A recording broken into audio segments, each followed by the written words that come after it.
В Аше, где 12 апреля пройдут выборы в городской совет, на неделе произошло как бы хулиганство. Без особого объяснения причин избили адвоката правозащитного центра «Бирюльнё-Кыргызстан» Хусанбая Салиева.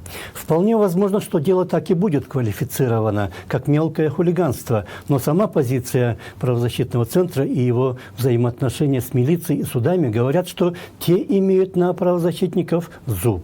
Например, в мае 2018 года сотрудники организации, изучая список экстремистских материалов на сайте Министерства юстиции, обнаружили, что их доклад о положении кыргызских трудовых мигрантов в России и Казахстане признан экстремистским. Оказалось, что еще в январе 2017 года Октябрьский райсуд Бишкека вынес об этом решение по иску Генеральной прокуратуры. Однако сама организация не была об этом оповещена. Их не приглашали на судебный процесс и даже после него не ознакомили с решением суда.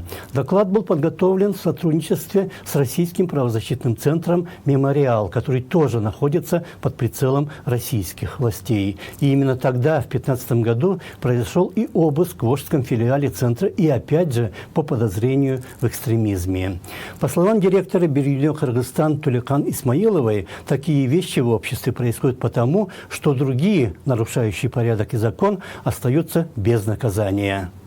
Продолжает вот эта система питать тех людей, которые коррупционеры, которые обманули народ, и они остались безнаказанными. И система сегодняшняя, она еще не реформировалась. Это насилие идет опять от политиков, когда они создавали неформальные группы, и от криминала, и от политиков, связанных с криминалом.